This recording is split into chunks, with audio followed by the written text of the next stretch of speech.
काफी समय से अवैध तरीके से बाहर जाने का यानी कि अब्रॉड जाने के जो मामले हैं वो काफी ज्यादा बढ़ते हुए नजर आ रहे थे और कई एजेंट्स के नाम जो है इसमें जरूर सामने आए थे।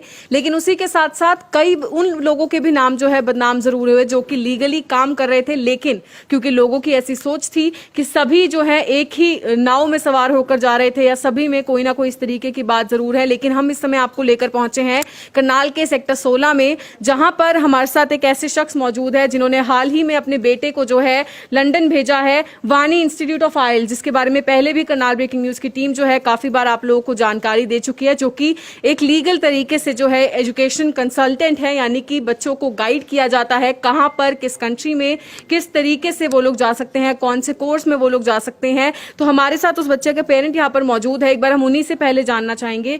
सर, डोंकी की अगर हम बात करें, काफी समय से आपने भी खबरों में देखा होगा, बहुत ऐसे मामले सामने आ रहे थे। आपने अपने बेटे को बाहर भेजा है, कब आपने उसे भेजा और कैसा आपका एक्सपीरियंस रहा? मतलब इस सब डर के बावजूद एक अच्छे तरीके से वो गया, कहाँ पर गया, कैसे वो रह रहा है, क्या कुछ जानकारी देना चाहिए? नमस्कार मैम, सबसे पहले तो मैं रुशवी मैडम और ये करनाल ब्रेकिंग न्यूज़ का बहुत बहुत धन्यवाद करना चाहूँगा, जो कि इन्होंने मुझे इस लायक समझा कि मैं अपने विचार रख सकूँ। और जो बच्चे बाहर जाने के इच्छुक हैं, मैं उनको कुछ अपनी तरफ से राय दे सकूँ कि इलीगल तरीका ना अपनाएं, लीगल तरीके से ही जाएं। और रही मैडम बाहर जाने की, तो मेरा बेटा 20 जनवरी को लंदन गया हुआ है, वो BBA बिजनेस ऑफ बैचलर के लिए। तो मेरा भी यही तरीका था, पहले यही सोच रहा था कि लोगों की तरफ इलीगल तरीका, फिर मेरे को वो डोंकी वगैरह का तरीका ठीक नहीं लगा। तो मैं फिर निश्चय सोही जी वान इंस्टीट्यूट उनसे मिला, भाई साहब से, उन्होंने मेरे को बहुत अच्छी तरह गाइड किया।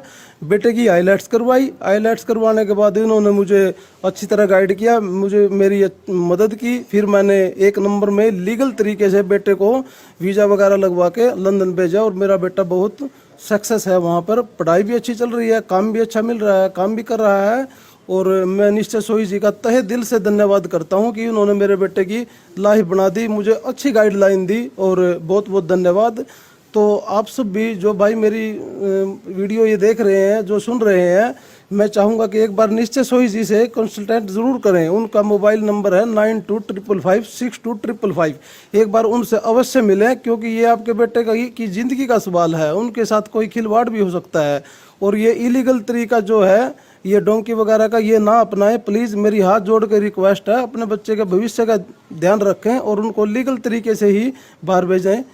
धन्यवाद। तो ये आपने देखा, जैसा कि सर ने बताया, हालांकि करनाल ब्रेकिंग न्यूज की टीम ने भी कुछ दिनों पहले आपको दिखाया था किस तरीके से वो माँ बाप कितने ज्यादा परेशान थे जिनके बच्चों को जो है 2 नंबर के तरीके से जो है बाहर भेजा गया था, जिन्हें हालांकि पहले यही कहा गया कि वो लीगली जाएंगे, लेकिन उसके बाद जो है जब उनके बच्चों को डिपोर्ट किया गया, तब जो है माँ बाप को पता लगा कि किस तरीके से उनके बच्चे जो है अवैध तरीके से गए थे। और लेकिन जैसा कि सर ने हमें अभी बताया, जैसा कि उन्होंने भी सभी हमारे व्यूअर्स से अपील की कि अगर आप लोग प्लान कर रहे थे अब्रॉड जाने का, तो आप लोग भी एक लीगल वे से जाइएगा, एक लाइसेंस्ड एजेंट से मिलिएगा, एक ऐसे अथॉरिटी से मिलिएगा जो कि एजुकेशन कंसल्टेंट हो, आपको गाइड कर सकें, आपको बता सकें कहां पर और किस तरीके से आप लोग जा सकते हैं। वही जैसा कि सर ने बताया, निश्चय सोही जो कि वानी इंस्टीट्यूट ऑफ आइल्स के ओनर है, जैसा कि उन्होंने भी इन्हें काफी अच्छे से जो है गाइड किया और पिछले 6 महीने से जो है इनका बेटा लंदन में है। कुछ और पेरेंट्स से हम लोग बातचीत करेंगे आगे, उनसे जानने के लिए कि उनके बच्चे कहाँ किस तरीके से और कैसे गए। तो हमारी आप लोगों से अपील यही रहेगी, वीडियो को ज्यादा से ज्यादा शेयर जरूर कीजिएगा और कुछ और पेरेंट्स से बातचीत के लिए हमारे साथ जुड़े भी जरूर रहिएगा। कई माता पिता का सपना होता है कि उनका बच्चा विदेश जाकर पढ़ाई करे, नौकरी करे, और कई बच्चों का दिली ख्वाब होता है कि वो विदेश में सेटल हो जाएं। लेकिन लॉकडाउन के दौरान हमने एक चीज़ देखी जिसके अंदर ये देखा कि जो बच्चे डोंकी के जरिए विदेश में गए थे वो डिपोर्ट होकर वापस आए और फिर कई एजेंट के खिलाफ मामले भी दर्ज हुए। लेकिन ऐसे में अगर माता पिता को एक विश्वास पात्र एजुकेशन कंसल्टेंट मिल जाता है तो बच्चों की भी ज़िंदगी बन जाती है और उनके माता पिता की भी ज़िंदगी बन जाती है। इसी कड़ी के अंदर वानी इंस्टीट्यूट ऑफ आइल्स के जो संचालक हैं निश्चय सोही, उन्होंने कई बच्चों को लॉकडाउन से पहले विदेश भेजा और वहाँ पर अब बच्चे सेटल हैं, यानी कि वो पढ़ाई कर रहे हैं, नौकरी कर रहे हैं और रोज़ाना अपने माता पिता से बातचीत भी करते हैं। ऐसे में हमारे साथ एक पेरेंट्स मौजूद हैं और उनका बेटा न्यूजीलैंड गया है जिसका नाम सुखविंदर सिंह है। उनके पेरेंट्स से हम बातचीत करना चाहते हैं। बातचीत होती है, पहले तो ये बताइए कि वहाँ पर स्थिति कैसी है, क्योंकि बात होती होगी। न्यूजीलैंड में फ़िलहाल स्थिति कैसी है? वहाँ बिल्कुल ठीक है, किसी तरह की कोई भी प्रॉब्लम नहीं है। वहाँ पर 1-1.5 महीना लॉकडाउन लगा था, लेकिन वो लॉकडाउन वहाँ से पूरी तरह हट चुका है। बेटा डेली कॉलेज जा रहा है, स्टडी कर रहा है, आने जाने में, खाने पीने में किसी चीज़ की कोई प्रॉब्लम नहीं है। डेली हमारे पर फ़ोन पर आधा घंटा 1 घंटा रोज़ बात होती है। जैसे मैंने बात की डोंकी की, तो उसके कारण कई लोग कई बार परेशान भी हो जाते हैं और आपने लगातार खबरों के अंदर, अखबार के अंदर देखा होगा कि कई बच्चे 2 नंबर के ज़रिए यानी कि डोंकी के ज़रिए जाते हैं, लेकिन आपका बेटा एक सीधे जरिए से गया और वानी इंस्टीट्यूट ऑफ आइल्स के ज़रिए गया। क्या समझते हैं, किस तरीके की आपको हेल्प मिली? मैं वानी ख़ास तौर से निश्चय सोही का धन्यवाद करना चाहूँगा, जिन्होंने मुझे सही गाइड किया। मेरे बच्चे का 2 बार पहले वीज़ा रिफ्यूज़ल हो गया था, उसके बावजूद उन्होंने मुझे कहा भी हम आपके साथ हैं, बच्चे की पूरी कोशिश करेंगे भेजने की। उन्होंने पूरी तरह मेरा साथ दिया, सही गाइड किया, सही कॉलेज का चुनाव किया और वहाँ पर उन्होंने उसको सही तरीके से सेटल किया। इस वजह से निश्चय सोही का मैं बहुत ज़्यादा आभारी हूँ। आप कुछ बताना चाहेंगे किस तरीके की पहले परेशानी आई होंगी? जिस तरीके से बताया अंकल जी ने कि 2 बार जो वीज़ा है वो कैंसिल हो गया था, उसके बाद किस तरीके का सपोर्ट दिया आपको वानी इंस्टीट्यूट ऑफ आइल्स ने? नहीं, इतना तो नहीं था। पहले 2 बार ही ऑस्ट्रेलिया का उसका हुआ था, तो उसके बाद फिर निश्चय सर के पास गए हम लोग, तो अच्छा सपोर्ट मिला, ईमानदारी सपोर्ट मिला कि आज हमारा बच्चा 1 नंबर में वहाँ बिल्कुल सुरक्षित है, किसी तरह की कोई प्रॉब्लम नहीं है, काम पे भी जा रहा है, प्लस वो अपनी पढ़ाई भी, अपनी स्टडी बहुत बढ़िया कर रहा है। कुछ अपील करना चाहेंगे करनाल वासियों से, क्योंकि कई बार जल्दबाजी के चक्कर में लोग शॉर्टकट अपना लेते हैं और फिर उसका खामियाजा पूरे परिवार को भुगतना पड़ता है। नहीं, इस कहीं भी कोई भी वीज़ा पेरेंट्स लगवाना चाहे, एक बार वाणी पर जरूर जाकर उनसे कंसल्ट करें। वो आपको सही मार्गदर्शन देंगे और सही तरह से गाइड करेंगे और सही जगह पर भेजेंगे। और कोई भी इसमें एक्स्ट्रा चार्जिंग कुछ भी नहीं है, ओनली फीस ही ली गई है। कोई इससे अलावा इमारतों को पैसा भी नहीं उन्होंने लिया कोई भी। आप कुछ जानकारी देना चाहेंगे? बस मैं तो यही कहूँगी भी कि हर पेरेंट्स के आगे एक रिक्वेस्ट है कि वो अपने बच्चे को साफ़ सुथरा 1 नंबर में भेजे, ना कि दूसरे 2 नंबर में भेजे, क्योंकि बच्चा सेफ रहता है 1 नंबर में। तो आप समझ सकते हैं, क्योंकि एक डर बना रहता है कि कहीं फिर अगर शॉर्टकट अपनाएंगे तो उसका खामियाजा बाद में ना भुगतना पड़े, डिपोर्ट होकर वापस ना आना पड़े। अगर आप भी जाना चाहते हैं विदेश, तो फ़िलहाल स्थिति थोड़ी सी चिंताजनक ज़रूर है, लेकिन आने वाले दिनों में कब फ़्लाइट्स खुल जाएंगी और कब फिर से पढ़ाई के लिए, नौकरी के लिए विदेश जाना शुरू हो जाएगा। अगर आप इस कदम में कोई भी जानकारी चाहते हैं तो आप एक बार वानी इंस्टीट्यूट ऑफ आइल्स में विज़िट कर सकते हैं। आपकी से जुड़े जो सवाल होंगे उनके जवाब देने के लिए वहाँ पर कई टीचर्स भी मौजूद होंगे, खुद जो वहाँ के संचालक हैं निश्चय सोही वो भी मौजूद होंगे। इस वीडियो को आप ज़्यादा से ज़्यादा शेयर कीजिए और बने रहिए करनाल ब्रेकिंग न्यूज़ के साथ। जैसे जैसे लॉकडाउन खुलता हुआ नजर आ रहा है, वैसे वैसे सभी उन पेरेंट्स और उन बच्चों के ख्वाब जो हैं वो दोबारा से बढ़ते हुए नजर आ रहे हैं कि उन्हें भी अब्रॉड जाकर सेटल होना है, अब्रॉड जाकर अपनी स्टडीज़ जो हैं वो कंप्लीट करनी है। और जैसा कि हमने आपको अभी लाइव तस्वीरों में दिखाया था, पेरेंट्स से हमने बातचीत की जो कि वानी इंस्टीट्यूट ऑफ आइल्स में आए और जो यहाँ के एजुकेशन कंसल्टेंट है निश्चय सोही जी, उनसे वो लोग मिले और किस तरीके से उन्होंने बताया कि उनके बच्चे आज अब्रॉड में हैं, वहाँ पर पढ़ाई कर रहे हैं, काम कर रहे हैं, उनका फ्यूचर जो है वो वहाँ पर सेट होता हुआ नजर आ रहा है। लेकिन कई ऐसे सवाल अभी भी जो है लोगों के मन में है कि क्या बाहर जाना सेफ है, अगर लोग बाहर जा रहे हैं कहीं वो वहाँ पर जो है संक्रमण में ना आ जाए, या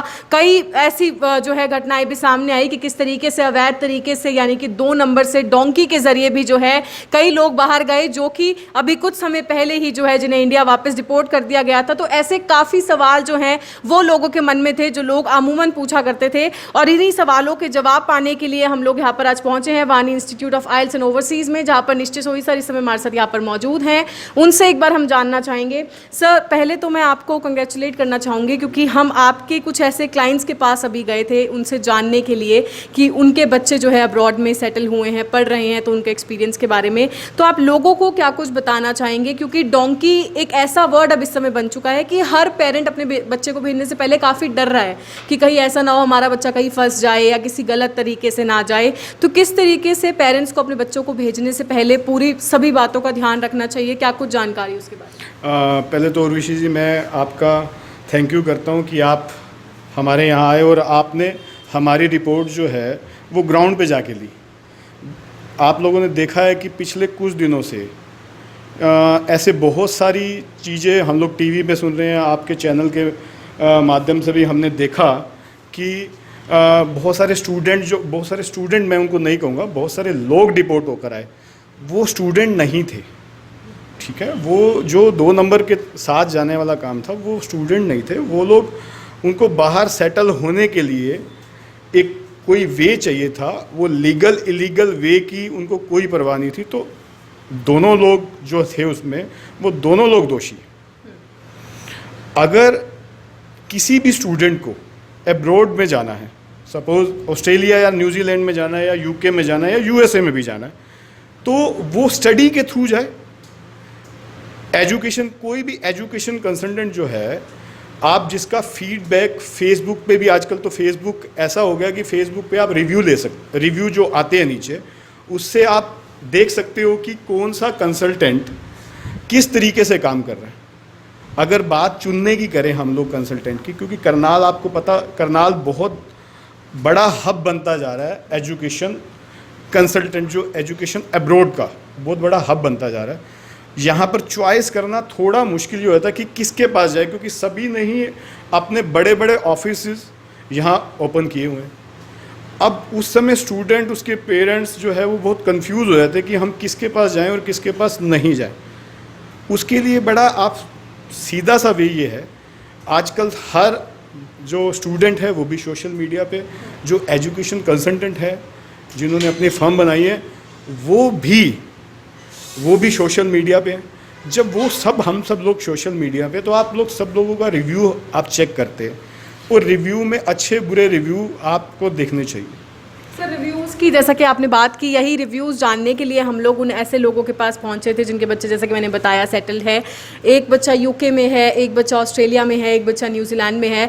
तो इस तरीके से अगर हम अभी जो बच्चे जाना चाह रहे हैं, जो एस्पायरिंग स्टूडेंट्स हैं जिन्होंने स्टडी वीज़ा के लिए जाना है, तो उन्हें आप क्या कुछ गाइड करना चाहेंगे? क्योंकि खबरों की हम बात करें, लोगों में एक डर शायद डोंकी का है, तो दूसरा डर कोरोना का भी है कि अब्रॉड जाएंगे, कहीं वहाँ पर जाकर बच्चे जो हैं बीमार ना हो जाए, उन्हें कुछ हो ना जाए। तो पेरेंट्स को आप बाकी कंट्रीज़ के बारे में क्या कुछ जानकारी देना चाहेंगे? कितना सेफ एनवायरनमेंट आने वाले समय में वहाँ पर बनने वाला है? देखिए, पहले तो ये है कि हमारे ही देश में जो कोरोना की जो बीमारी है वो इतना बड़ा हवा बन गया है कि कोरोना को लेके हम लोग इतने टेंस्ड हैं कि उसके अलावा हम कुछ सोच ही नहीं पा रहे। जबकि हमें इससे डरना नहीं है, गवर्नमेंट भी ये कह रही है, सोशल मीडिया के प्लेटफॉर्म, आप जैसे लोग भी यही कह रहे हैं, आप जैसे चैनल भी ये कह रहे हैं कि हमें डरना नहीं है, हमें इससे लड़ना है। और आप ये देखो कि हमारे देश में भी जो रिकवरी रेट है वो भी करीबन 60% आ गया। आप करनाल की भी बात करो तो शायद मेरे ख्याल से 276 पेशेंट में से ऑलमोस्ट 60% से ज़्यादा तो है वो ठीक हो चुके हैं। वो तो हम इंडिया की बात कर रहे हैं। अब अगर हम लोग एब्रॉड की बात करते हैं, जैसे स्टूडेंट एब्रॉड जाना चाह रहे हैं, आप न्यूजीलैंड को देख लीजिए। न्यूजीलैंड में एक भी पेशेंट अभी तक नहीं है, वो कोरोना से बिल्कुल फ्री हो चुके हैं। ऑस्ट्रेलिया की अगर हम बात करें तो ऑलमोस्ट 7000 पेशेंट में से उनके पास शायद 140 पेशेंट्स के आसपास बचे हैं। यूके कोरोना से सबसे ज़्यादा अग्रेशन से लड़ रहा है। वैक्सीन के लिए भी सबसे ज़्यादा यूके, वैक्सीन की अगर हम बात करें तो वैक्सीन भी सबसे पहले अगर कोई प्रिपेयर करेगा तो वो यूके करेगा, ऐसी न्यूज़ आ रही है। मेडिसिन भी कोरोना की सबसे ज़्यादा यूके प्रिपेयर कर रहा है। और यूके का जो एनवायरनमेंट है इंडियन स्टूडेंट के लिए, जो कि वो वेलकम कर रहे हैं इंटरनेशनल स्टूडेंट को आज के दिन जब अनलॉक हुआ है। तो सबसे पहले एक ही कंट्री अभी तक ओपन हुई है, वो यूके। ऑस्ट्रेलिया और न्यूजीलैंड भी ओपन हो रहे हैं, वो नवंबर इनटेक में होंगे, बट सितंबर इनटेक के लिए यूके ने अपने डोर ओपन कर दिए। VFS जो वीज़ा एप्लीकेशन सेंटर है वो भी ओपन हो गए, एम्बेसी भी ओपन हो रही है। 22 जून से ये सब चीज़ें ओपन हो गई। इंटरनेशनल फ़्लाइट भी जो हमारे मिनिस्टर हैं हरदीप पुरी जी, उनका भी ट्वीट आ गया कि हम जल्दी ही इंटरनेशनल फ़्लाइट्स ओपन करने जा रहे हैं। तो हर जगह अब सब लोगों अब धीरे धीरे क्या है, अनलॉक में सब चीज़ें नॉर्मल होती जा रही है और लोग ठीक हो रहे हैं।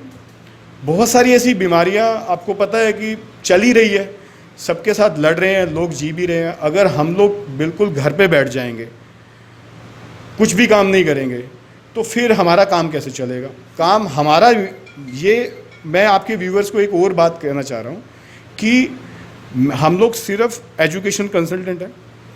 जैसे सब लोगों का काम रहता है, हमारा भी वो काम रहता है।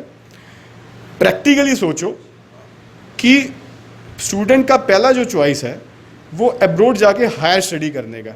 अब उसमें इस बात को डालना कि भाई हम यहाँ सेफ़ नहीं है तो वहाँ सेफ़ है, आप डाटा देखिए और आप एक तो डाटा भी देखिए और रोज़ की न्यूज़ देखिए। जब हमने लॉकडाउन किया था तो हम 500 पर थे, आज हम 4.5 लाख पे हैं।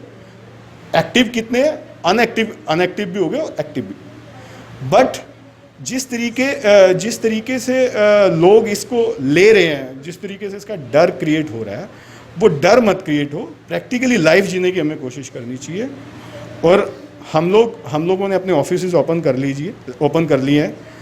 जिसको भी एप्लीकेशन करवाना है यूके के लिए, सितंबर इनटेक ओपन है पूरे तरीके से। वीज़ा एप्लीकेशन सेंटर ओपन हो चुके हैं। यूनिवर्सिटीज़ ऑफ़र लेटर प्रोवाइड कर रही है। यूनिवर्सिटीज़ ने कमिट कर दिया है कि हम लोग अपना सितंबर इनटेक रन करने जा रहे हैं। उसमें 1 मंथ का रिलैक्सेशन भी है, विद आइल्स भी है। यूके में सबसे अच्छी बात यह है कि आप विदाउट आइल्स भी वहाँ एंट्री ले सकते हो। आप हमारे पास आएँ, हम लोग आपकी एप्लीकेशन प्रोसेस करेंगे, आपको काउंसलिंग करेंगे कि आपका ये प्रोफाइल है, आप इस स्टडी में जा सकते हैं। इतने साल की स्टडी है, बैचलर 3 ईयर की है, पीजी 1 ईयर की है। प्लेसमेंट के साथ जाओगे तो 2 ईयर का पीजी है, लगभग 19 मंथ की। अगर बैचलर में प्लेसमेंट के साथ जाओगे तो लगभग 4 साल की बनती है। उसके बाद 2 साल का वर्क परमिट भी है। मैं आपके कैमरे पे बिल्कुल एक्चुअल बात बता रहा हूँ और उसमें कोई भी झूठ नहीं है कि भाई मैं इसमें झूठ बोलना चाह रहा हूँ। मैं आपके सामने बिल्कुल सारी बातें बिल्कुल सही तरीके से प्रेजेंट कर रहा हूँ कि भाई ऐसा नहीं कि भाई मैं आपके पास यहाँ कुछ और बताऊँ, मेरे पास क्लाइंट आए तो मैं कुछ और बताऊँ। तो बिल्कुल सारी स्पाउस साथ जा सकता है, स्पाउस वीज़ा भी है। तो और उसके बाद क्या है कि वहाँ पर 21 आवर पर ए वीक जॉब भी कर सकता है। सर जैसे जैसे लाइफ बैक टू नॉर्मल आ रही है तो आप लोगों को क्या कुछ मैसेज देना चाहेंगे जो भी प्लान कर रहे हैं, चाहे सितंबर इनटेक में जाना चाहें या दिसंबर जनवरी में जाना चाहें, तो वो किस तरीके से आकर यहाँ पर जो है कांटेक्ट कर सकते हैं और कौन कौन सी कंट्रीज़ के लिए जो है वो यहाँ पर आकर आपसे कंसल्ट कर सकते हैं? देखिए, वैसे तो हम सारी कंट्री करते हैं, UK, Canada, New Zealand, Australia, Germany, Singapore, Cyprus, सब कंट्रीज़ करते हैं। लेकिन अभी फ़िलहाल यूके ओपन है तो आप यूके के लिए हमारे से कंसल्ट कर सकते हैं। ऑस्ट्रेलिया भी ओपन हो चुका है ऑनलाइन स्टडी के लिए। ऑनलाइन स्टडी हम लोग यहीं से प्रोवाइड करवा रहे हैं। उसका जो फ़ीस है वो भी बिल्कुल नॉमिनल रखा हुआ है और उसमें भी अगर स्टूडेंट का 5.5 बैंड है तो हम उसको जो इंग्लिश कोर्स करवा रहे हैं वो टोटली फ्री करवा रहे हैं, जिसका कि फ़ीस $4600 है। वो वानी इंस्टीट्यूट के पास अगर आ रहा है तो $4600 उसके वेव करवा रहे हैं हम लोग, विदाउट उसका कोई पैसा नहीं लगेगा उस इंग्लिश कोर्स के लिए, और वो अपनी स्टडी पूरी कर सकता है, अपना गैप ना क्रिएट करे। 2019 का कोई भी स्टूडेंट हमसे मिल सकता है ऑस्ट्रेलिया के लिए। कनाडा भी जल्दी शुरू होने वाला है, न्यूजीलैंड भी आपको नवंबर इनटेक में बहुत जल्दी शुरू हो जाएगा। सभी कंट्रियाँ शुरू होगी। जब इंडिया शुरू हो गया, इंडिया में क्या रुका है अभी? इंडिया में कुछ थोड़ी बहुत चीज़ें रुकी है, वो भी जल्दी शुरू हो जाएगी। तो जब इंडिया शुरू हो गया तो बाहर भी शुरू होगा। और एक मेरा मैसेज ये है कि एजुकेशन कंसल्टेंट चुनते समय लोगों को सिर्फ ये देखना पड़ेगा कि आप किस तरीके से डील कर रहे हैं। हम लोग वीज़ा प्रोवाइडर नहीं हैं। सबसे पहली बात तो ये है कि स्टूडेंट के दिमाग में यही है कि सर मेरा वीज़ा लगवा दो। मैं आपके कैमरे पे यही बात बोल रहा हूँ कि हम लोग वीज़ा प्रोवाइडर नहीं हैं, हम लोग एक कंसल्टेंट हैं।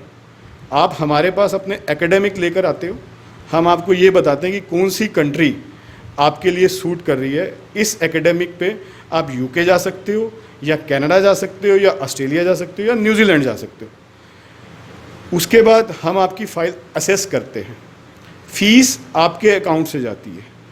उसके बाद आपके जो फाइनेंशियल्स है वो आपके रहते हैं, मेरे किसी के नहीं रहते। वो फाइनेंशियल में जो टर्म्स और कंडीशन है, वो फाइनेंशियल के जो टर्म्स और कंडीशन है वो स्टूडेंट को फुलफिल करने होते हैं।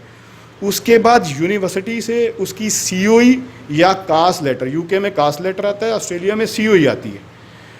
उसके बाद आने के बाद उसकी जो फाइल है वो एम्बेसी में पुट होती है। उस एम्बेसी में जो फाइल पुट होती है उसका जो फ़ीस है वो फ़ीस भी स्टूडेंट पे करता है। उसके बीच में उसका मोबाइल नंबर, उसी का ईमेल आईडी होता है। क्योंकि मैं आपको ये इसलिए बता रहा हूँ क्योंकि जो आजकल सिनेरियो जो लोगों के बीच में डर हुआ है, मैं डर निकालने की बात कर रहा हूँ कि सब चीज़ें बिल्कुल ट्रांसपेरेंसी से होती है।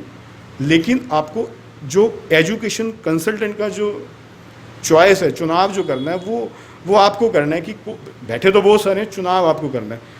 वीज़ा भी उसी की ईमेल पर, वीज़ा भी उसी की ईमेल पर आता है और मैसेज भी उसी के मोबाइल पर आता है। तो अगर कोई एजेंट, कोई कंसल्टेंट आपको ये कहे कि वीज़ा मेरे पास आएगा, पेपर मुझे दे दो, मैं सब कुछ करवा दूंगा, तो ऐसा कुछ नहीं है।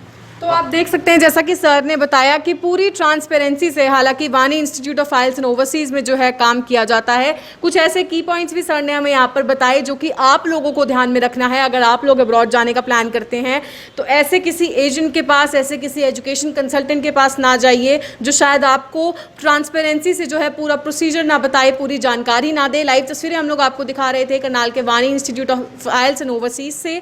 कुछ पेरेंट्स से हमने बातचीत की, खुद जाना कि उनके बच्चे आज अब्रॉड में है तो किस तरीके से उनके बच्चे वहां पर पहुंचे, क्या पूरा प्रोसेस था, कैसा पूरा एक्सपीरियंस था। तो हमारी आप लोगों से अपील यही रहेगी, वीडियो को ज़्यादा से ज़्यादा शेयर जरूर कीजिएगा ताकि जो भी ज़रूरी जानकारी निश्चित सर ने अभी हमें यहाँ पर दी है वो सारी जानकारी सभी लोगों तक ज़रूर पहुँच सके। Urvashi Chawla, Karnal breaking news, Karnal.